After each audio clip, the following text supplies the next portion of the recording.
What's up, everyone? I'm Coach D. Hey, if you haven't yet, please subscribe to my page. We're getting closer and closer to 20,000 subscribers, and I really do appreciate you guys. So let's talk about education and how we need to reform education if we're going to center it around learning. I started my teaching career in a resource classroom where most of my students were autistic. This was back in the late 90s when we had timeout rooms and we had to hold students down in order to keep them from hurting themselves, other students, or other educators. I absolutely hated that part of the job. But what I did like were the resources. We had two teachers and two aides in a class of about 9. This made behavioral episodes easy to manage without much disruption to other learning students. We also had a behavioral specialist and school psychologist on campus at all times. When I moved into mainstream education, I taught at an alternative education school where the ratio of instructional staff to students was 7-1.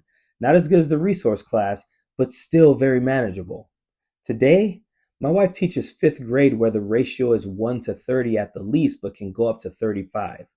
The classrooms seem packed and teachers barely have time to go to the restroom. Also, if there's a disciplinary emergency, the teacher will have a difficult time calling for help. This is why I came up with 5 steps to reforming education. Number 1, class size reduction needs to happen now. This allows more personalized instruction and less distraction.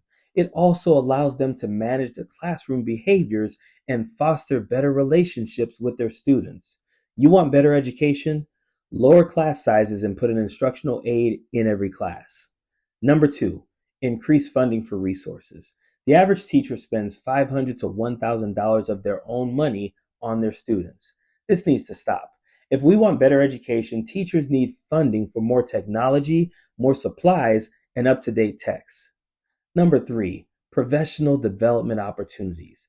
Teachers can help teachers by collaborating. Through in-depth collaborations, teachers are equipped with educational strategies, technology, and changes in curriculum standards. Access to workshop trainings, sessions, and collaborative learning opportunities allow teachers to refine their skills and stay engaged in teaching. Number 4, mental health support. Students face mental health challenges that teachers aren't educated to deal with. This is why teachers advocate for more mental health resources in schools. Counselors and social workers should be readily available to provide students with the support they need in order to foster a healthier learning environment.